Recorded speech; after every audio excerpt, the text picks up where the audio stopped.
NFL preview, week 5. Doug's going solo? I don't know where Gutta is. I haven't heard from him all morning. Little concerned about where Gutta is. Welcome. Glad to have you here. This is Heat Map Fantasy Sports. There he is. Oh my goodness. I was just talking about going solo, and there's Gutta. I was wondering, is this going to be talked about whatever he wants for an hour? Sorry, a little under the weather this morning, so it took me an extra couple minutes to get on. Hey, man, if you need the morning off, you take that morning off. But then it's just going to be me talking about the return of Bray Wyatt last night at Extreme Rules. So I'm just going to sit there and geek out for an hour. No, I won't make the people listen to you for a full hour solo. My poor students had to do it for 7 hours. I asked them the other day. I was asking them, what's a synonym for inform? And they're just sitting there staring at me blankly, which is fine. And I go, it's something Mr. Shane does all day. And one of my students goes, talks. And I was like, well, there's that. I was like, Gutta's not the only one. Welcome, man. I'm sorry you're not feeling well. A little case of the fall season got you? Yeah. I was feeling a little under yesterday, and my buddy had an extra ticket for the Mets game, so of course I went and got home at crazy hour, and yeah. So got it. Hey, at least they won. DeGrom looked like DeGrom again, except for he had like one bad inning, right? And then he was pretty much DeGrom the rest of the game. Yeah, he didn't have his sharpest stuff, but he gutted it out, thankfully. So he was a warrior. He gave us exactly what they needed. So hey, it's all about tonight now. It is. It's Musgrove against Bassett, huh? Yeah, it's gonna be fun. That could go anyway. Oh yeah, that could go anyway. We'll see how it turns out. As I was saying before, I was pontificating about where Gutta is. This is Heat Map Fantasy Sports, $3.99 a week. Check out my Twitter profile. Pin tweet has the links. Under $4 a week, you get everything. We have tons of college, PGA, MMA, NASCAR, soccer. Of course, all the major sports. Hockey, we've already started doing regular season hockey because we had those 2 island games from the Czech Republic. Got a 2-game slate on Tuesday, I think, and then the full slate starts Wednesday, Thursday. Basketball's coming, right? I think we're doing a little preseason stuff, and I know Brandon's been doing EuroLeague. Like, we got it all, and we're still doing playoff baseball a little bit, though. I know Donnie was a little despondent 2 days ago, so he took yesterday off, but hopefully he'll be back in the mood today, and Trent Grisham. That's who I got as my captain for anyone who cares tonight. Grisham's been on fire the last week or so. Got him as my captain, and we're just going low prices. Brandon, I love this because I love the We're Live, Pal. Like, I almost wanted to name the show We're Live, Pal, but I didn't know if anyone would get the reference. Do you know the reference on that, Gutta? I don't. I've just seen him post it in. So what was happening is, I know you're like a wrestling fan. So back in the early to mid 90s, Sid Vicious, back in WCW, Sid, Psycho Sid, whatever it was. It's his second run with the company, and he was cutting a promo on someone, and he goes, he wanted to redo it. He goes, can I do a retake? And Jim Ross goes, we're live, pal. And it was hilarious.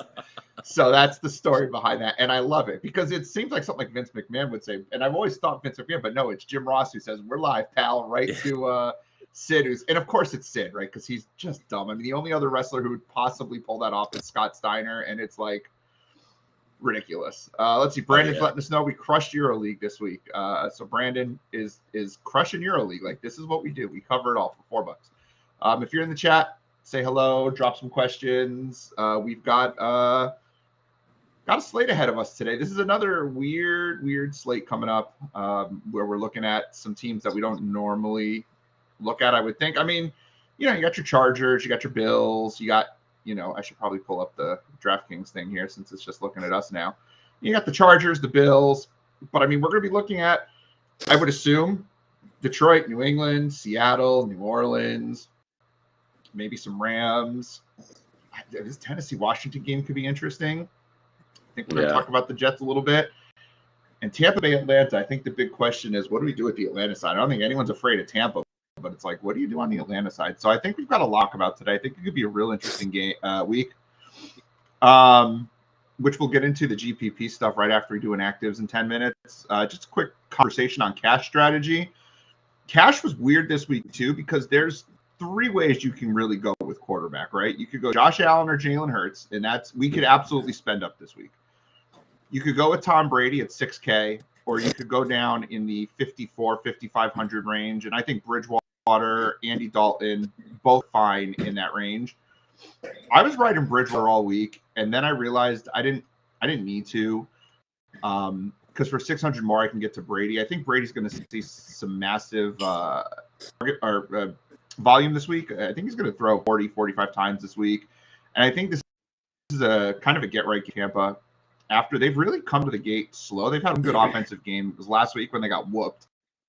That game was not as close as I would indicate, 41-31. I think this is a Tom Brady get right game, and you can make a really good lineup with Tom Brady as your quarterback. You can make decent lineups with Josh Allen or Jalen Hurts, but you're going to need to find value, and it's probably going to be Khalil Shakir, and we just don't know what Khalil Shakir is going to do. He's fine at 3,200 in cash, but you don't have to go there if you're using Tom Brady. Something we talked about, Gutta, last week, off air, I think it was. I think you sent me a message about it, a private message in Slack, and you were like, do running back matter anymore? And I addressed it in my article this week. And I think running backs matter, but I don't think we need to shove in high-end running backs anymore like we used to. We used to fit in 3 high-end running backs. Back in the day, we were going to get McCaffrey, Eckler, and probably Cook or Fournette into our lineup and then find a way. And I don't think we need to do that anymore. Talk to me about what your thought process was on that in terms of cash. Like, why don't running backs matter anymore? Why are we not jamming in 3 high-end running backs anymore? Yeah, I mean, there's been – I mean, the breakdown of, like, committees is getting pretty crazy with guys, losing touches. Like, even Dalvin Cook, last week lost some meaningful touches to Alexander Madison, even though Cook was off the injury report by the time the game rolled around. So it's not like he was even limited. And he still got his volume, but not he in the lost passing meaningful game. touches. I mean, Austin, the running backs haven't really been involved in the passing game there. Austin Eckler is barely seeing a 50% snap share after kind of being the 3-down workhorse the last 2 years. They're giving other guys a lot more carries. Eckler's still involved in the passing game, but the people are making the argument last week he turned the corner, but his two touchdown runs came from outside the 10-yard line. So if he had got tackled at the, if the ball had been at the 3 or the 2, Eckler may not have been in there. So a lot of these guys are missing meaningful snaps, and at that price, it becomes very, very difficult in cash to trust it. I mean, even in a GPP, but they still have the upside. Like, Eckler last week, again, he scored 3 touchdowns. They, the runs came from pretty far out and everything. So there's always that potential there, but you start to get down into some other value areas where, well, you can get sort of the same type of production from guys without needing to spend up, and you can have a much more balanced lineup. So it's just the way that the NFL is changing. There's more emphasis on pass catchers and wide receivers and less kind of on the running backs and guys just being these workhorses. And the ones that they're priced up for it, but they've got to kind of hit their peak every week just to give you the proper value, and it just becomes very, very tough. And the kid was really missing too, right? Like McCaffrey has been over 20 points once this year, and that offense is just a mess with Baker at quarterback. You've got Derrick Henry, who has been catching passes the last couple of weeks, but if you watch him as a runner, he's not the same runner. He's had back-to-back good weeks, and if he's going to get 5 to 6 targets a week and they're going to give him 20 carries, he could be that running back that we're like, all right, he's cash game viable, but I got to see it for a couple more weeks. That's what they're doing here with Henry. Chubb has been great, and I love him for tournaments, but he's less than 5% every single week because he doesn't catch passes. Those targets aren't there, and if he's not scoring touchdowns or he's not getting 100 yards, then even last week with 118 yards and a touchdown, he was only at 23 points. If you give Austin Eckler 118 rush touchdown, he's going to go over 30 because he's going to get you those receptions. There seems to be a limited ceiling. I mean, Chubb hits 32 points in week 2, but he had to score 3 touchdowns to get there. Again, I'm using Chubb quite a bit in GPPs, but I can't put him in a cash game this week. Harris isn't catching passes. We thought he'd be a way different player, but I think it doesn't have as much to do with Harris as it has to do with that offense is just god awful. Sorry, I've turned my attention to a Romeo Doubs bomb he did not catch it. So then we're taking a look at, Fournette maybe, but we're already using losing a bunch of Buccaneers. You move further down. James Robinson, I mean, now we're in the low 6K range. He's in a great spot. I can't believe he's coming in at under 5%. Major sites who do those projections, which we don't do ownership projections. We just kind of we see the field and where it's going. But there are some major sites who do ownership projections who have him no better than the 15th most rostered running back, which is ridiculous against Houston. You run your running backs against Houston, home favorite against Houston. Yeah. He had volume earlier in the year. Last week was a real weird matchup. Like, I don't know. I hear first name. I think I'm middle of last week's games when Eckler scored his second touchdown. I think I put in our Slack chat, all right, James Robinson's locked into cash next week. And I mean, that was the first name I clicked. So to see his roster percentage so low is crazy. But I think Devin Singletary is useful because he's going to catch passes, especially with McKenzie and Crowder. Crowder we know is out. McKenzie's probably not playing. Singletary and not Shakir, who gets the work. Team goes up. He's useful. You've got right now Damian Harris going up against Detroit as a home favorite. You've also got Ramondre is probably the chalk running back in cash this week because of the target volume. A great matchup. Rookie quarterback. I mean, so why spend up? Breece Hall has been seeing a ton of work in the passing game. He's had 6 or more targets in all but one game this year. Like, he scored double digits. And for $5,400, double digits isn't exactly where we want to be, but it's a great start, Rose. And then I think Raheem Mostert is in play at only 5K. He's getting the majority of the snaps. He's over 70% snap share. He gets a couple of targets. He's going to get inside the 5 work. He's toasted the Jets before. And so it's like, why spend up? And you've got so many wide receivers you spend up on and no tight end to spend up on this week. This is one of those weeks when you don't have Andrews, you don't have Kelsey. So why are we spending up on a tight end? We're not. And so you've got these receivers, and running backs probably don't matter in that respect. And I don't think we're going 3 running backs at this point. Good morning, Brian.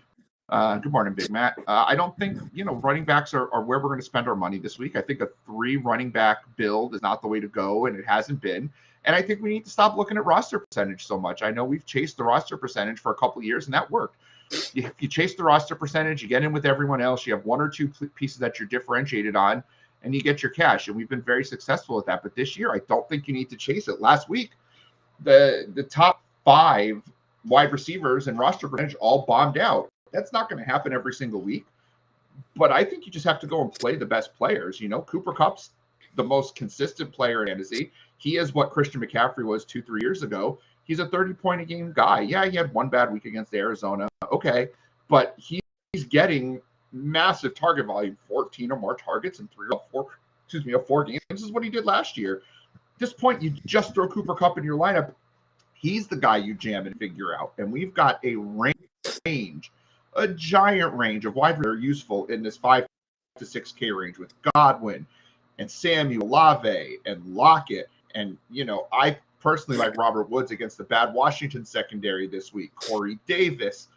There are players that you can just throw in that lineup real easily this week. If for some reason Amon-Ra St. Brown tests out the leg and he's not okay, Josh Reynolds becomes a potential play. Like, we need to jam those running backs in. I think that's where the difference is. And I don't care where the roster percentage is. Olave should be fairly high, so should Godwin, but I'm not playing them because they're going to be highly rostered. I'm playing them because they're really good plays. And I think that's what we need to focus on.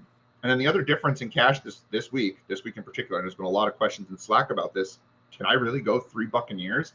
And I think we can based on the prices. Brady is pretty well locked into cash. Godwin's pretty well locked into cash. And I love Cade Otton. Cade Otton came in last week when Cameron Brate went down, and Otton had 4 targets. He was on the field for the majority of the snaps, and he'd been getting a 40 to 60% snap share anyway going into that game. So why not give him to $2,500? All he needs is he gives you 3 catches for 30 yards. 6 points is only a half away from 3x value. Like, he doesn't need to do anything. So yeah, I'm not opposed to running Otton with Godwin and Brady, even though I hate stacking in cash. I think this is a week that you can absolutely do that. And when you if you're not comfortable. And when you get a player like that especially at the tight end position, that's just like a wasteland. There is some correlation or stuff there, but it really is kind of irrelevant when you got a guy at 2,500 and you're just looking for minimal production, it really, almost kind of doesn't matter there. Exactly. And I think, we did this a couple years ago with, remember Harrison Bryant last year, I believe it was early in the year or 2 years ago. Harrison Bryant was just going to get a bunch of targets because the other tight ends were injured for Cleveland, and we might have been using a different running back for them too, or something. I don't remember what it was, but it's like you just throw him in at $2,500, 1 touchdown catch is 7 points. I mean, you're in. So I don't know why you wouldn't do that. Coming off of, and then we'll get into the fun GPP stuff. Coming off a cup, if you wanted to come off a cup, you've got other high-end wide receivers that work. Diggs, really good play this week. CeeDee Lamb, a really good play this week. He's actually been better with Cooper Rush as his quarterback. Not to say that Rush is better than Dak Prescott, but Lamb hasn't seen his production drop. So you've got guys up and down. Brandon Cook should be good. Amari Cooper should be good. It's just that's where the priority should be. We don't have that kind of reliability at the running back position. So why force it? That's what I think is really important. Is why are we forcing it? So let's see who we do need to force into our lineups. I like that. And who's on the injured list? Who's inactive today? The inactives should come out. Kamara active. See if anyone else is inactive. Hey, Paul is inactive again. Not Brees Hall. Bryce Hall. Bryce Hall. So for Tampa, Julio Jones and Rashad Perriman are both inactive. Okay. So Gage is playing then. Yeah, Gage is active. Probably hurts Otten a little more than I would like, but I'm still not afraid to use Otten. Keenan Allen is out. Nothing. Isaiah McKenzie officially inactive. Dawson Knox inactive. Jake Kumro inactive. Khalil Shakir. I think he's going to end up being really chalky. It's fine for cash, fine for tournaments if you need to save the money, because I don't care about if he's chalky at that price. But he's one of my another one of my preseason heroes. So Khalil Shakir is the guy at that price point. Deandre Swift is out. DJ Chark is out, which means that Amon-Ra St. Brown and Josh Reynolds are both active. That's a big deal. I actually think that's a big deal. Yeah. This is an interesting one with the Lions. Not that we're really looking at the Patriots pass game, but the Lions basically number 2 corner, Urawie, who I can't even say his name. Amanio. Yeah. He's inactive. He's been their number 2 corner. I mean, he's been garbage, but the Lions secondary is going to be very kind of limited to go with that great defense that they have. If you want to come off the Patriots running back chalk, though, Tyquan Thornton is back for the Patriots, and he was another preseason hero. The kid looked great, so I think Urawie being out actually makes a big difference. That helps. Good. That's a good catch. I didn't see that one. Xavian Howard is out for the Dolphins. I don't know if we knew that was going to happen or not, but big boost up for the Jets passing game, and I do think we're going to talk about the Jets a little bit because there's a little sneaky upside in that game, I think, from the passing aspect. Absolutely. Zay Jones active. He was out last week. Brevin Jordan is out for the Texans, which does put OJ Howard in position to be a play potentially at $2,500. I was talking to Big Matt in the chat about that and Slack, and I said, well, maybe we need Jordan Akins. But actually last week, Pharaoh Cooper's not on the team anymore. So OJ Howard actually saw 75% of the snaps last week for Houston at the tight end position. We know he's a big red zone guy. They're going to have to throw. I'm not opposed to using him if you wanted a cheap tight end in tournaments, maybe as a run back, maybe on a James Robinson. I think OJ Howard is interesting. David Montgomery appears to be active, so he's active. He should be playing. Yeah. I mean, you could also. I mean, I have no idea how much he's even going to play or what, but in that punt tight end range, because again, they're all kind of interchangeable. You could look at one of the Buffalo guys, like Quentin Morris seems to be the quote unquote lead tight end for the week with Knox out.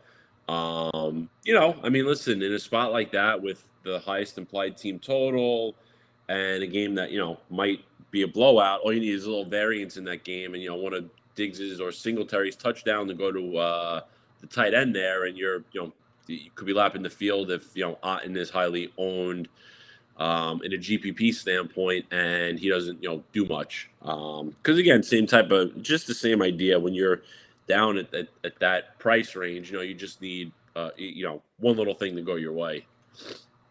Another guy to consider, and I may actually pivot to him so I don't have 3 Tampa Bay players, is John Bates for the Commanders. Logan Thomas is inactive, and last week Bates saw 6 targets. They will throw to their tight ends out to run routes, and Tennessee is really, really bad against tight ends. I actually do think Bates is a guy that profiles as a cash play because of the way that Washington runs their offense. I'm right now, I'm telling you, I'm actually going into my lineup and I'm putting Bates in over Otton. As much as I like Otton this week, I don't necessarily want to run a triple Buccaneers lineup. So I'm just going to go in. It's a similar potential output. He's going to see targets potentially, and he's surely going to run the routes. So I'm actually going with Bates this week as my cash play. I was hoping something like that would happen when I don't know if I put it in the article or I was just saying it in Slack, but I said I was hoping someone will pop open and we can figure out our tight end, because now what I can do at tight end is I can throw him in there, and then I've got a little bit of wiggle room still with my defense. Do I want to go with Detroit against Bailey Zappi? Do I want to go with Dallas against Matt Stafford? Because Dallas is really underpriced. They're an underrated defense for cash. I also think they make a great tournament play, just $2,500. So I think using a guy like Bates gets us off using 3 Buckway that feels more comfortable than just saying, oh, I'll just throw anyone out there. And yeah, I do like Dallas a lot in this week. I think I may just leave a couple $100 on the table and go Dallas as my defense and just say screw it over Detroit's got a good matchup, but I don't trust Detroit. For your cash game defense, I mean, really the biggest thing you can foresee or predict when it comes to defense, I think, is the pressure that they're going to get on a quarterback. And the Cowboys have one of the top pass rushers in the NFL, top pass rushing units in the NFL, not the top right now. And and the Rams, I find, is just in shambles right now. They're not playing well. They've got a lot of injuries. So that's one thing that you can kind of anticipate with a defense. And listen, when you're pressuring the quarterback, it makes a big deal. And, the Rams running game is not there right now. And after Cooper Kupp, there's really not much in that offense. So I think the Cowboys are just a, relatively smart play. And at that low price, you don't need that much from them. You get 5 points, you're good. I feel really good about that. And listen, that's the number one thing I talk about when we talk about defense. And I know you're a believer of it too. Pressure on the quarterback. Number one thing, can you get in the backfield? Because when you get in the backfield, you get sacks and you can force fumbles and you throw rush passes. And Stafford, we know, is not the most reliable of quarterbacks when it comes to holding on to the football and not throwing picks. He does have that gunslinger mentality. Even if, LA scores 30 points, I don't care. The volume should be there. We should get 30 to 35 dropbacks. And if Dallas can somehow build up a lead, they're going to just be able to tee off a little bit. Gutta. This is a great way to transition. Brian wants to know, double stacking Lawrence and Robinson.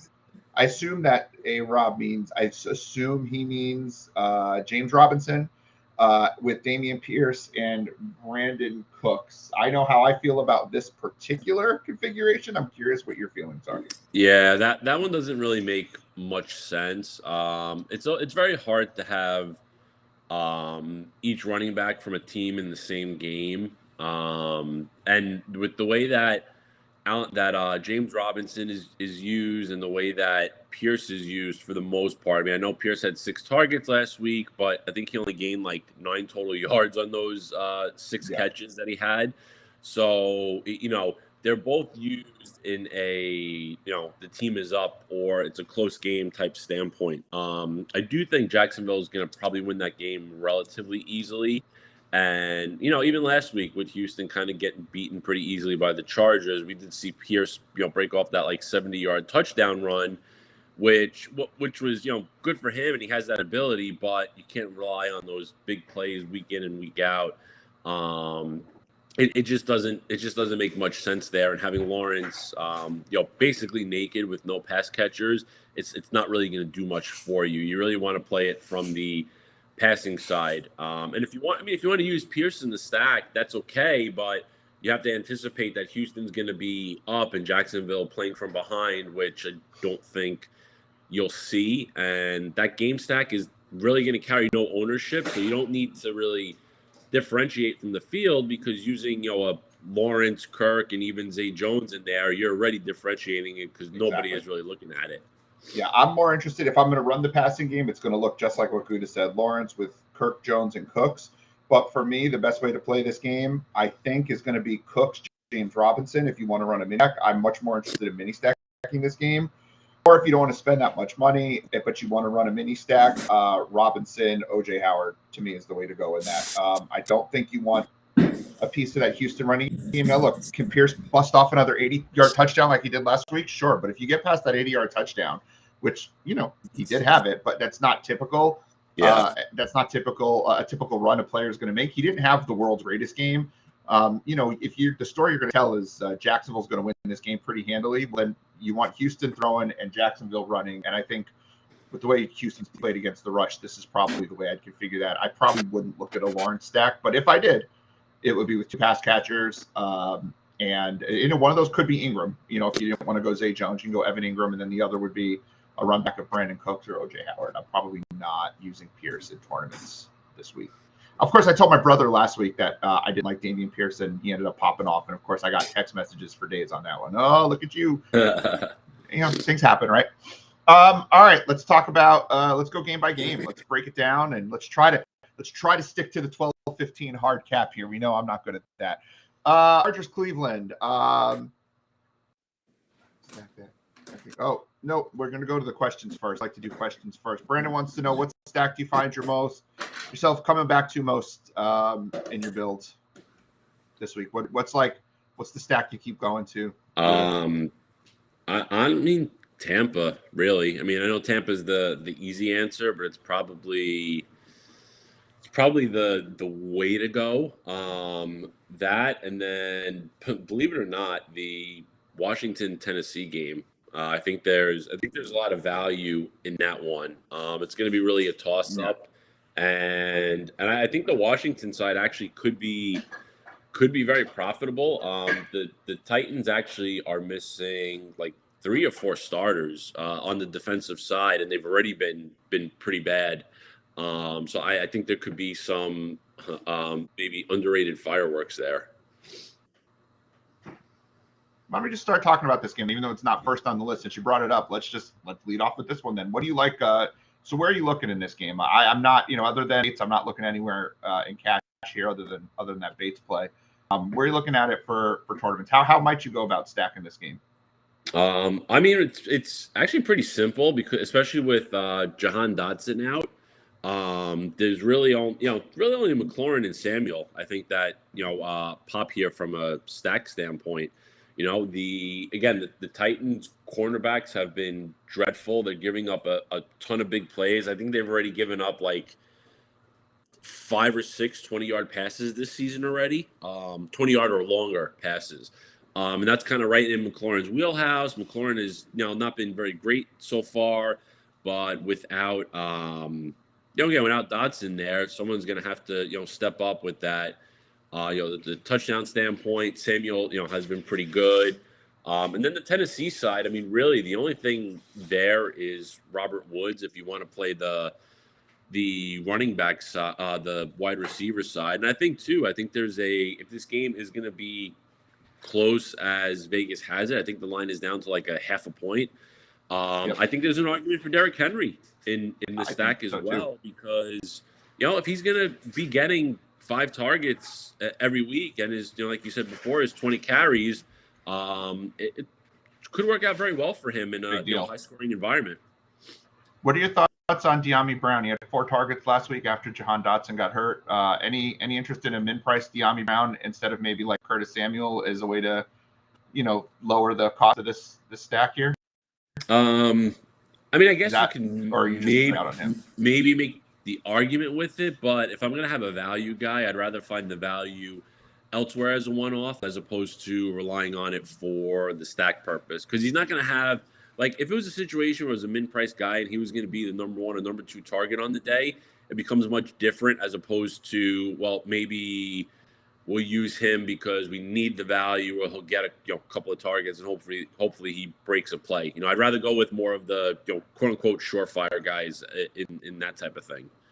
I really liked Robert Woods prior to the price being released this past week, but at $5,200, I'm much less interested in Robert Woods, particularly for cash. And his upside in tournaments, I don't love, but the matchup's good. Burks is out, and so if he were 4,400, 4,600, I'd be a lot heavier into Woods. But I do think in terms of a run back, you're right. It's him or Derrick Henry, but probably the best way to go is in pass catchers, Derrick Henry. And then to go back to the question Brandon had asked, what games are we on a lot?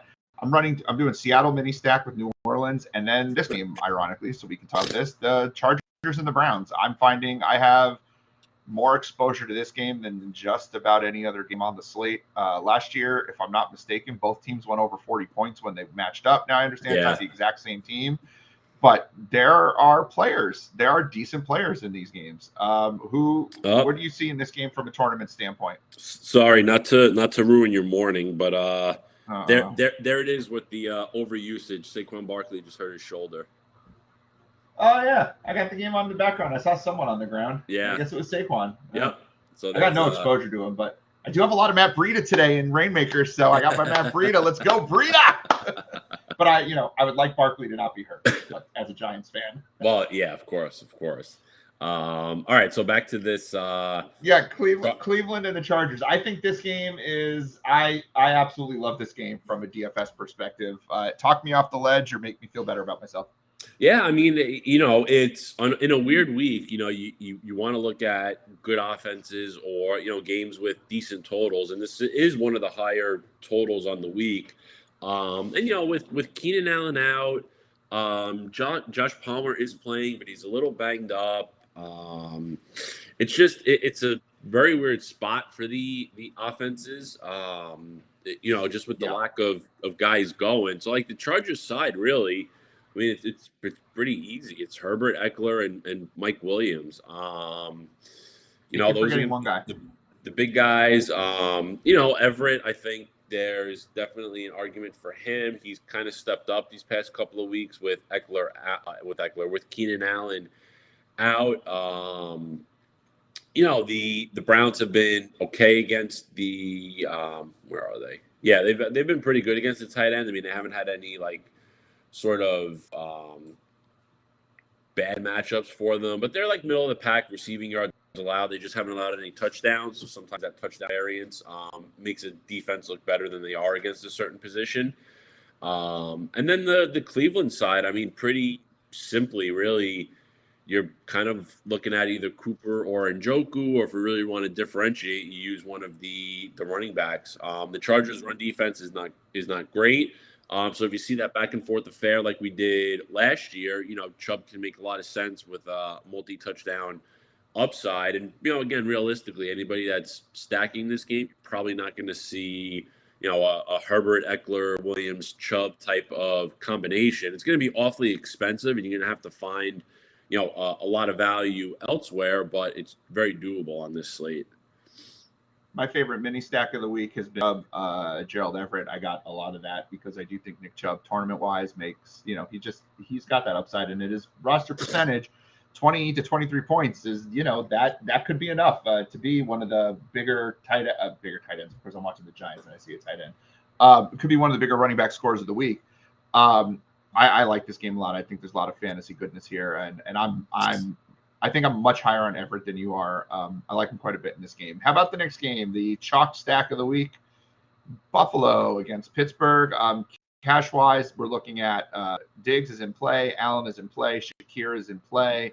I don't think anyone is a must-play, but I don't think you're wrong to get a little bit of exposure to this game in cash if you want to spend up at receiver or if you need that punt play. Where are you going at it from tournament? I mean, are you eating that chalk, or are you loading up on Diggs, Allen, and I don't know, Shakir or Gabe Davis? Ooh, I'm very down on. Honestly, I'm probably going to play this game from the standpoint of being on the side with Vegas, with Buffalo as a 14-point favorite, and probably play more Singletary than the passing side. In games like this, with these types of slates, you look for the advantage, you look for the leverage. Singletary, I think, had 78% of the snaps last week. There's nobody taking work away from him. I mean, Singletary's not the best running back, but in a high-powered offense like this, the guy's got multi-touchdown upside every week. He's going to catch a few passes.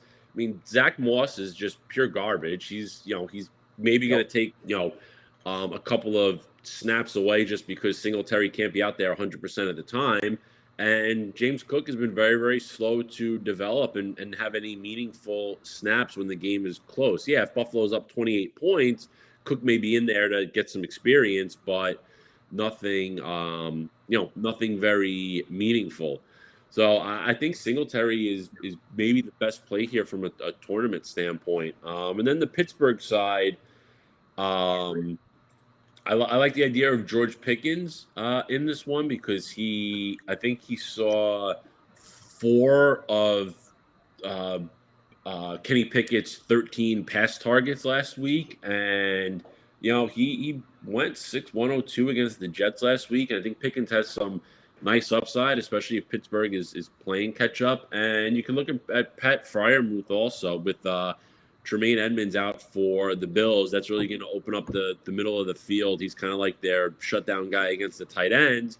And rookie quarterbacks just historically like to use their safety valve with the tight ends. So I think Freiermuth is very much in play with that, especially with a ton of ownership being looked at for Tyler Higbee. One of my favorite tournament mini stacks this week is I love using Singletary Pickens. So the fact that you brought it up makes me very happy.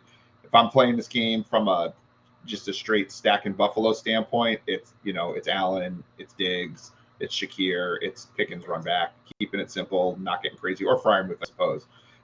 Houston and Jacksonville. We kind of touched on this game a little bit. James Robinson to me is the best running back play on the slate at his price and his matchup. So I'm all in on him for cash games. Are you running this in tournaments at all? Because at the 5%, I'm running James Robinson, not just in cash, but I'm playing him a ton in tournaments, and I'm running him naked sometimes without necessarily a run back. I've got some Cooks as well, but are you stacking this game heavily? Are you looking at it as one-offs, mini stacks, or are you avoiding this game? I do like Robinson. I'll probably have some Robinson with the Jaguars defense. Davis Mills has been very disappointing this year after showing some promise. I may end up doing one stack of the pass game, just in the event that they go off against this bad Houston defense. But I'm not it's interesting because I'm not really falling over getting them in lineups, but the Jaguars do have the 5th highest implied team total, and that on slates like this, that goes a long way if they're expected to score almost 4 touchdowns, especially at the value that they are. But it's not something I'm really forcing to get in either. And apparently they're 5th in the NFL in takeaways. That defense has been playing real well this year. I'm not running to stack this game. I am running to use James Robinson. I'm going to be, if he's 5%, I'm going to be 10 times that. I've got so much James Robinson in FanDuel, DraftKings, doesn't matter. I've got him in all my underdog. I've got lots of James Robinson. He's in literally every one of my underdog battle royales, which, by the way, super fun format. The battle royales, really enjoy those over on Underdog. Use promo code 5SIGGERS to get $10. PHISIGGERS. Chicago, Minnesota. I feel like no one's talking about this game. I understand it from the Chicago side, but is Justin Jefferson going to be like a 7% guy that ends up busting the slate? Is that possible, or is this just going to be ugly game? It's definitely possible with Jefferson. The Bears secondary is just terrible. One of their starting cornerbacks is out. There's just going to be no defense there for Jefferson, but you need multiple touchdowns, and it's a tricky one. It's a really, really tricky one. I definitely wouldn't stack the passing side. You can use Jefferson as a one-off, hoping that he gives you 150 yards and 2 touchdowns in the first half, while Minnesota still has to have their foot on the gas. Cook is definitely the more popular play here, and Chicago's run D has been bad as well. So there's that. But other than that, it's maybe getting Cook or Jefferson in a lineup or two, and that's kind of it. There's nothing really else I want to touch in this game at all. Sorry, I was just checking my lineup on DraftKings because I couldn't remember. I was deciding on the showdown this morning. Did I want to use Tanner Hudson or Gary Brightwell as my punt? And I used Tanner Hudson, and Gary Brightwell just scored a touchdown. So I want to go cry. Not that the rest of my lineup's garbage anyway, but yeah, I'm not touching this game at all. Pretty much don't see myself playing this. But I will say on Rainmakers, since we haven't talked about Rainmakers, I might go investing on some cheap Chicago plays because they're playing Thursday. And even though the game's going to be one of the ugliest games of the year against Washington, prices should go up because people want to play. They're going to want to get access to those players. I've got some cheap Darnell Mooney, cheap Justin Fields. Curtis Samuel was up over like $15 for a core card for a while. He's down to like $6-7. It might be worth investing in a couple Deami Browns. Maybe you go grab. Just that's a game I'm investing in just for resale purposes. Is Detroit New England like a GPP game? Can we play this GPP? Are we just smarter taking Ramondre in cash and getting out of here alive because this could be a 12-7 type of game? Like what? Yeah, I would. For this one? I would just use the running backs and just that's it. I mean, I get Amon-Ra St. Brown is probably in play just because of the volume and everything that he gets. The Patriots secondary is not that solid these days, but I don't know. It just feels like this is one of those Goff games where he just throws 3 interceptions and looks totally lost. I did mention also that with the way Goff has started, I mean, it's been pretty impressive, right? And he had those good years with the Rams and everything, but Belichick destroyed him in the Super Bowl, and don't underrate this fact either. Goff's first 4 games have been in domes, and there's a big difference playing in domes versus going outside in the I mean, it's perfect weather in the Northeast, so the weather is not really the issue, but those 50-degree fall days, it's a little bit of an eye opener compared to playing in the controlled environment of the domes. So I think there's something there as well, and also too, I mean, realistically, if the Patriots have their way, they're going to run the ball 40 times this game and not let Zappy do a damn thing. So I think the plays are just Harrison Stevenson. There's the argument for Jamal Williams because I think the Lions are 32nd in rush defense and the Patriots are 31st in rush defense. So Williams, he's definitely much more touchdown dependent because he doesn't really play the passing downs even with Deandre Swift out. But, I think there's an argument for him, and he's not really being looked at. But the price tag at $6,500, makes it a little more difficult for that ceiling, probably without, without those touchdowns. No, I agree. I think this is a huge trap spot. I bet Detroit, though. I think it's just one of those pick'em games, so I may go change that to New England. I just think. I don't know, man. Detroit, everyone's talking about how great their offense has been, one of the top scoring offenses in the league, blah, blah, blah. This is a trap spot against New England. They're going to go into New England, and Belichick's going to shut their asses down. I mean, New England, their defense is pretty good. They've actually gotten, yes, they've put up some passing yards, but not too much. They haven't gone over 250. They've gotten run on the last couple of weeks, but they get in the backfield. 3 sacks in 3 or 4 games this year. I think Damian Harris, New England defense, actually is an interesting we'll call it a Gutta stack because I know you love to stack the running backs with fences. So I think that's this week. I mean, this is the spot that I always the past 2 years just love Harrison.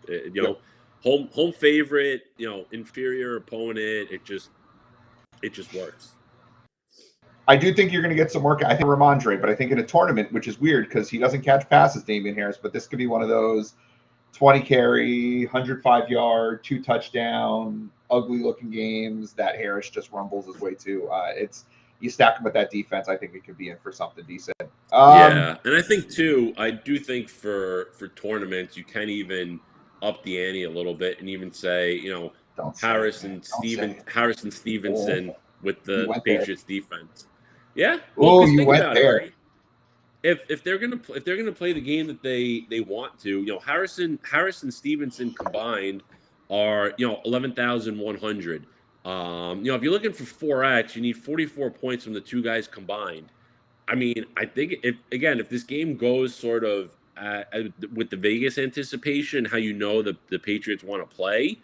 Yep. I mean, it's very possible that they're going to combine for over 200 total yards with a handful of catches and multiple touchdowns. You're easily getting over 44 points if it goes that way. I mean, it makes a lot of sense, and I don't know how many people are going to have both those guys owned in a lineup. Like individually, you'll probably see ownership relatively high on each guy. Stevenson a little more than Harris, but together, I don't think anybody's going to think it. And I've had that over the years with Cleveland, where I thought there were good spots to stack both the running backs at much more expensive levels, but these are pretty cheap guys that each one realistically could get 15 to 20 touches, and that's pretty great in that running back price range. You just talked me into it. You talked me into. I just took one of my stacks that I had, not both running backs, but you did talk me into a Harris Patriots mini stack in my Andy Dalton stack, which ironically is the next game that we're talking about. Can Seattle do it again? Can they be in another shootout? Is this that we're going to look for? We'll look back at the end of the week and go, hey, we should have had a lot more exposure to this game, or is this not how it's going to be? Please don't forget to drop your questions in the chat. Thanks for those who are joining us.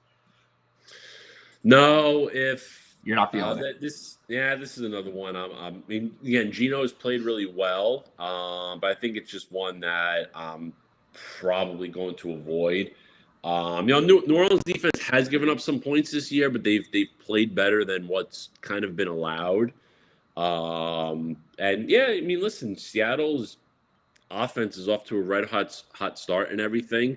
I think there's definitely an avenue for Tyler Lockett for a Lockett week, just given Metcalf probably gets matched up with Marshawn Lattimore, and that's always a very difficult matchup. And Lockett's actually been fairly consistent, shockingly, this year. We've never seen this from Tyler Lockett. It's usually 3 points for 3 weeks, then he gives you 45 points, and he's back to 3 points a week. He's seen consistent targets and catches, and he's done pretty well, but he hasn't scored a touchdown yet.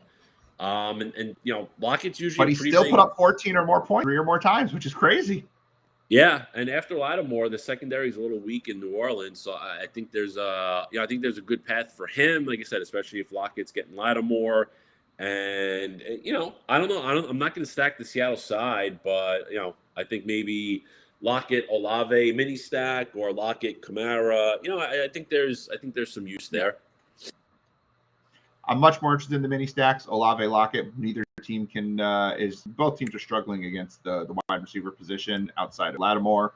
Olave is special. Kids should see a bunch of targets. Definitely got that downfield threat, and then Lockett has just been consistent. I got them both in cash. I will throw out my brother Heath. For those who have watched the show for years, know my brother Heath. He's into sports, and I think I hate it, but he's lucky and he does well. His bullshit call of the week, he's Goodwin for a touchdown. He thinks he's going to, enjoy. I didn't realize Gutta had walked away. He would get a good kick out of that. But I do think that Marquise, I don't love Marquise Goodwin, but everyone I say that my brother plays that I don't like does well. So I'm going to throw it out there.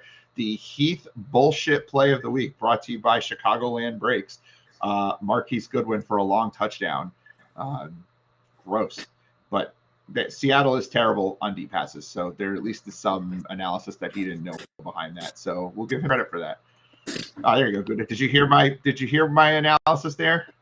I did. I heard you talking about Marquise Goodwin. Yeah, well, it's the Chicago, brought to you by Chicagoland Breaks, the Heath bullshit call of the week, because he loves his dumb plays that I hit on. I know he's injured. Who knows if is he active? He's inactive. Yeah. Sucks to be. See, it's an ultimate bullshit call. Don't worry, I have more bullshit. He also called Dante Pettis for a touchdown, so we'll call Pettis the Heath bullshit call of the week. Dante Pettis for a touchdown for the Bears. Brought to you by Chicagoland Breaks. Check him out on Facebook. Group Seal Breaks. Anyway, nice little plug for my brother there. Jets and Dolphins. This is the most, I think this year is the most we've talked about the Jets in an unironic way in the 3 or 4 years we've been doing this show. Like, the Jets are playable, right? Like it's not this game. You got to look at this game, don't you?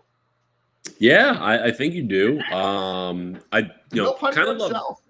I really liked Breece Hall all week, but he's looking like he might be the number 1 or number 2 owned running back, which kind of worries me a little bit when you get to that. Because, I mean, he's taking time away from Michael Carter, but Michael Carter is still a part of this offense and will take touches away. I mean, Hall's definitely usable, but that ownership worries me a little bit. Yeah, and then the passing side, I mean, Zach Wilson wasn't great last week, but he played pretty well. He found his guys. He looked okay. Bridgewater should be all okay there too. I actually found this pretty interesting with Bridgewater. So last year, I mean, everybody kind of agrees last year was pretty pathetic from Bridgewater and what he did with that offense, but they were very run heavy. They didn't give him that much of an opportunity realistically. He had an ADOT of 8.0 last year with his passing, which actually was 14th in the NFL. So he was right mid-range. So he wasn't doing maybe as poorly with throwing the ball as perceived. And comparison, last year Brady led the NFL in passing yards. His ADOT was only 8.1. The real difference was that he threw it twice the amount that Bridgewater did.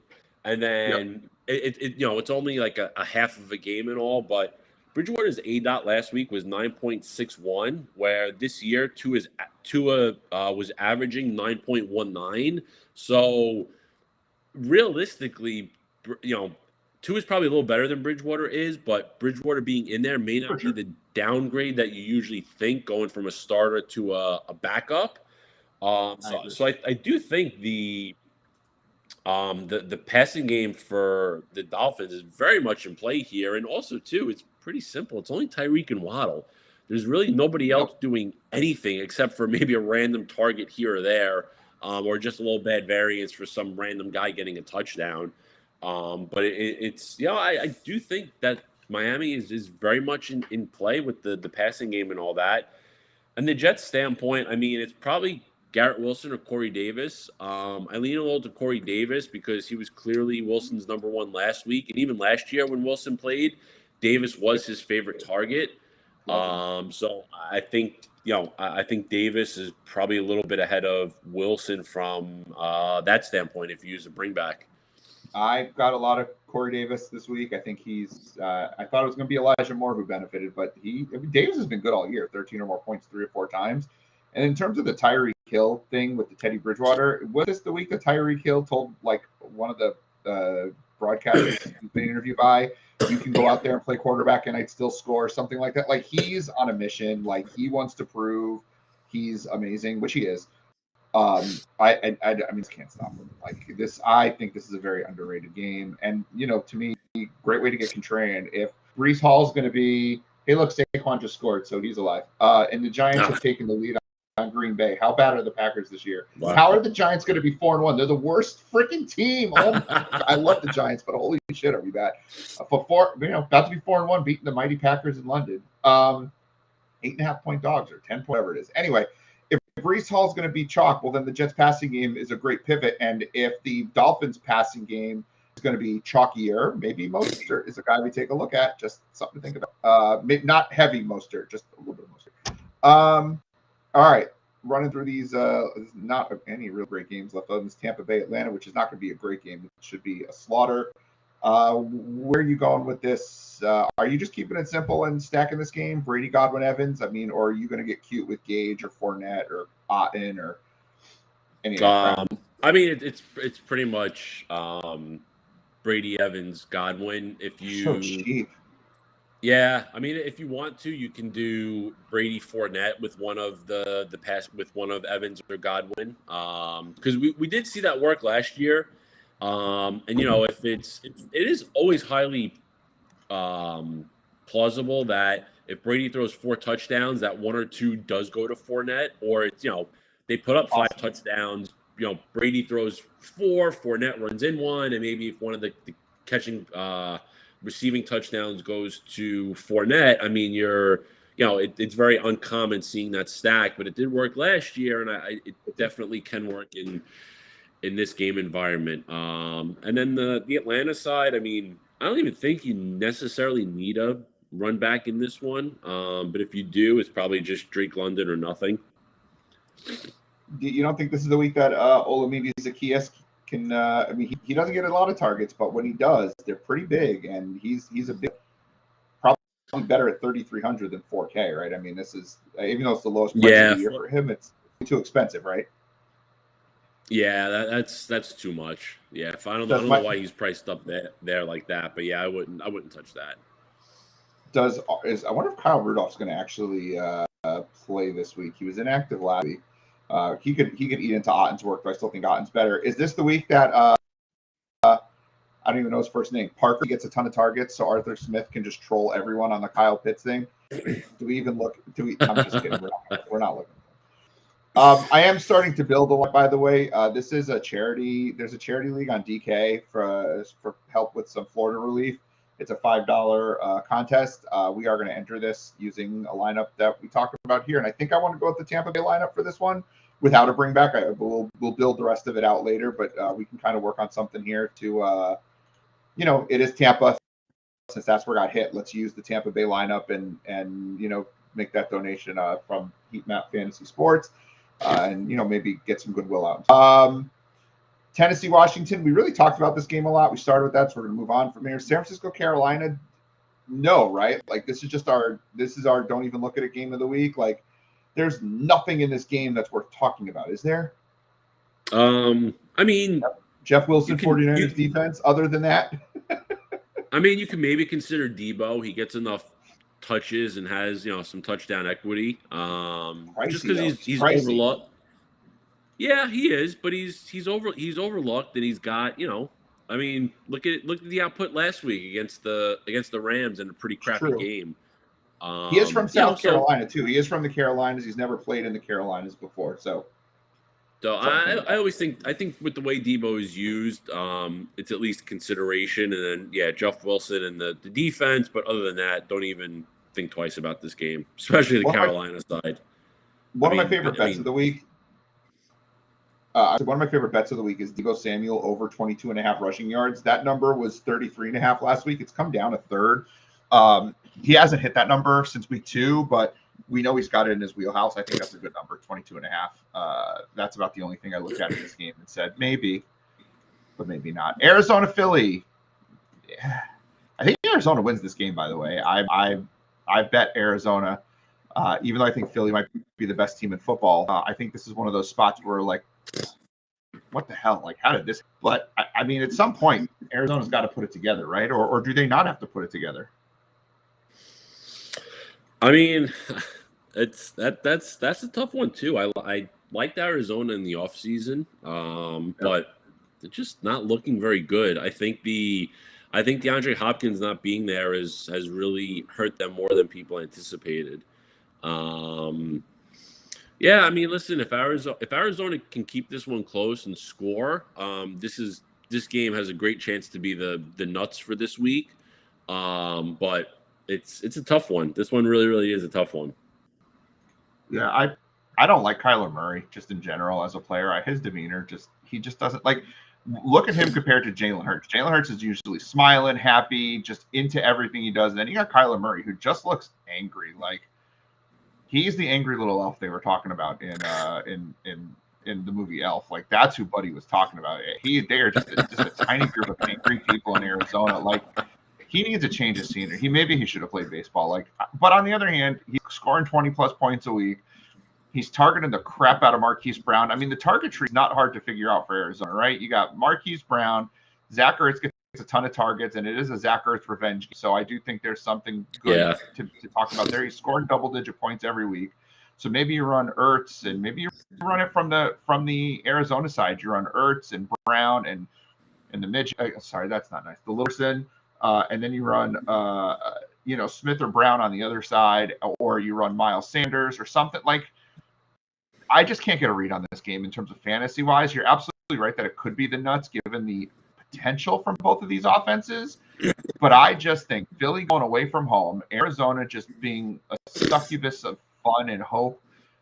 They're one of my least favorite teams to watch. Like I just can't get into this team at all. I just can't stand their attitudes. I hate Arizona. Like I don't want to play them, but I don't. This game, like you and I both seem to have the similar view of this game. It's like, do I have to even think about it? But it's a late game, and you want PMR. You don't want everything gone in the open window, in the first window. I don't think, but like, yeah, I don't think the game I'm turned into. I think this is the game I'm turned into. And I think too. I think it's the highest total. Also, it's just such a weird one because, right? I mean, it is. If Philly, Philly could go up 3 scores, but it's Hurts runs one in, Miles Sanders runs one in. It's just like, and it just ends up being a weird way that it goes about. And yeah, the game could go over 50, but could very well be just a weird distribution of it.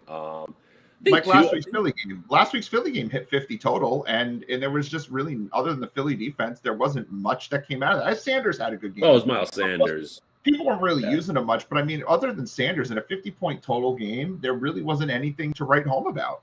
No, I do think on the Arizona side, maybe more one-off, but Rondale Moore, I think, is very much in play. Yeah. As a cheap wide receiver, and Avonte Maddox is out, and they have used the slot, fairly well. I mean, Greg Dortch was targeted a lot, so Rondale Moore could play more of a role there. So I think he's interesting in that value area.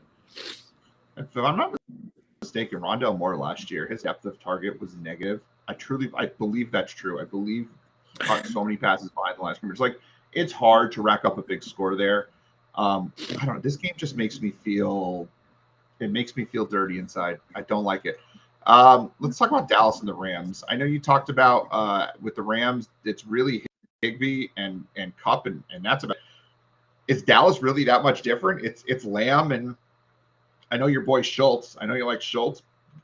Well, the Rams are really good against the tight end. I mean, is there any outside of Kupp and Higbee and is there anyone worth playing? Which, by the way, Kupp is the first guy I locked into my cash lineup. And Lamb was very close to making it, but I wanted a little more balance of wide receiver. But and Higbee could be the chalk tight end play. But outside of those 3 guys, is this more of a mini stack game than a full game stack? Yeah, no, I'm that exact. I can't even find my freaking words for it. But basically, yeah, as you mentioned, that's it. That's it. I mean, you can't. This is another say late games. Like the late games are ugly, and I'm forcing myself to get some minutes in the late slate, but it's really coming from this game, and it's usually Lamb, Higbee, or I did one lineup with Elliott, Higbee, which I may have to go change because I just can't use. I hate using Elliott, and then it's Kupp, Lamb. I mean, I'm really not finding places to do anything here. Like these 3 games are just, I might just take a nap. Maybe I'll go play something. I mean, like maybe do some showdown just so I have a reason to care. Like I need to care, but I don't. Yeah. I mean, sometimes the simple answer is just what's given to you. Like sometimes the simple answer is it's just Lamb, it's just Lamb, Kupp, and Higbee. That's it. You don't have to, like, sometimes with GPPs, people will look at things and say, all right, what can I do here that nobody's going to do? And that could be the big thing. Well, sometimes there's a reason nobody's using it. It just, good point. There's just no point to, like, you don't need to force yourself to use DJ Moore for Carolina because, well, it's DJ Moore, so he can go off. Well, sometimes no. I mean, when you get a guy like Baker Mayfield, it's probably the worst quarterback in the NFL right now. That affects everything. I mean, it's pretty damn ironic to say, but the Panthers offense might be better off with Sam Darnold in there whenever he's healthy. That's true. But, one thing that speaks to this point that I'm trying to do this year is I'm trying to not feel like I have to get exposure to everything. I'm condensing my player pool, finding the mini stacks I like, finding where I think there could be some leverage, like with, Nick Chubb and James Robinson. The guys that I like, though, not just leverage, but leverage that I like, Devin Singletary, George Pickens. And I'm just putting them in different combinations and rolling it. And if I miss, I miss. If I hit, I hit. I'm putting much more emphasis into my cash lineup because I think cash is back to being a little more beatable than it was last year. Last year, cash was just impossible. And I think this year we're not there yet. It gets there towards the end of the year, but right now I think cash is beatable. In tournaments, you condense your pool, you take your shots, and if you hit, you hit. But remember, you're going to hit once or twice in a year if you're lucky in GPPs. And the hope is that those wins sustain you. I lost most weeks last year in GPPs, but I hit twice for $1,000 each. So I was up big for the year because, my cash kept me stable. My GPPs were stable enough that I didn't lose a ton. And then I popped 2 big tournaments, and that was it. That made my year. That's how it works. And we're trying to do that again this year with intelligent plays. Let's build the rest of this lineup, Gutta. What else do we want to do with this charity lineup here? We've got our obligatory Tampa stack to support the Tampa hurricane issues. What else do we want to do here to make this? Where do you want to go with this? Well, I think let's see. Let's talk. So let's talk about it this way. What do we want to target? I mean, what games are from the games that are in consideration, right? Yep. So let's say Cleveland Chargers, Pitt Buffalo, Houston Jacksonville. Let's see, Detroit New England. So I think and Tennessee and Washington. So I think from those games, right?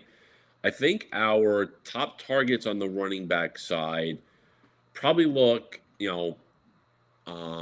Henry, Chubb, James Robinson, Devin Singletary, Harris, and Stevenson. Yep. So from there, it's, are there any value guys that we really, really want to go for, that we want to use any high-end running backs, or do we want to stay in that value area of the running backs in good situations? See, I was thinking we do like a Robin, OJ Howard, and then you go, so we get that late game love, you go with the Lamb Cup stack. If that fits. I don't know. How does that feel for you? We can, it definitely works there. So go there and let's see what it leaves us with. Not as much as I was hoping. This cup's expensive. Come on, Cooper. And Lamb. Now we can't pull that off. Too much money.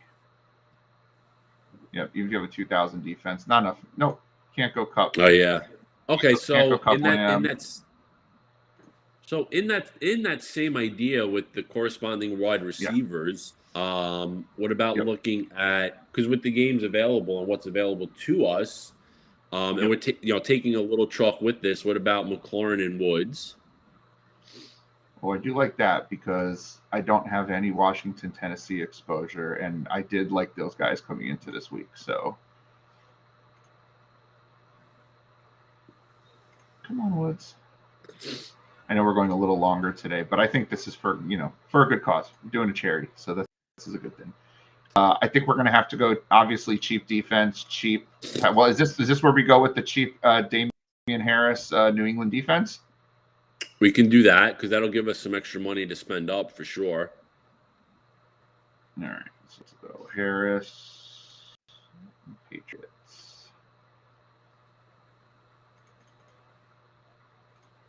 So tight end, if we went cheap enough, you could do. I don't know. Let's look at a. If you want to get, you can use, if you want to get that, variance exposure with Buffalo, you can use the Buffalo tight end. But actually, I don't think we have to. I think we could still use the Buffalo game. And if I'm not mistaken, come on, Singletary. We could go. We'll have a little bit of money left over. A lot of money left over, unfortunately. You could go Muth and Singletary, but that leaves us 1,100 left over, which I hate doing. You can do that, or you can. You can maybe just go Goddard as the one-off, so you have exposure to, Philly's high total, and it doesn't hurt either. The Cardinals are allowing 20 points a game to tight ends, so it is a very good target. And sometimes too, sometimes we always like to have as much correlation and everything as possible, but again, sometimes one-offs are not a bad idea, especially when it's in a good spot like that. How about instead of Singletary, because we got the money, we throw Kamara in there? because he's much higher upside than Singletary. Should carry the same ownership, and that's our lineup. Yeah, you can pivot that way too. You know, I hate leaving money aside, so that to me to go from Singletary to Kamara, I think makes some sense. Yeah. All right, there it is. Nice little charity lineup, building it together. Let's see. Anything we hit on this, we'll throw 50% towards charity, and Gutta and I'll split the rest. We'll see what happens. If we win $5, I'm throwing it all. We'll come up with something. But we'll donate a points to charity. 50% at least goes to charity, no matter how much we hit, and then we'll go from there. Something. We'll do something. All right. See, we did something good today. Now we can feel good about ourselves and take care of some a little donation there. I like that. That's fun times. I think everyone should go make a lineup where they to this charity and they go and pledge after winning towards charity. Let's do that. Let's do some good in this world. Gutta, at the end of the week, what's one thing we're going to be talking about? Patriots running backs, baby. Patriots running backs. Not work out last week. Whatever it is we said last week, neither of them worked out. Oh yeah, let's see what's going to be. Last week was the thing. Last week was all about Aaron Rodgers, and that crashed and burned, unfortunately.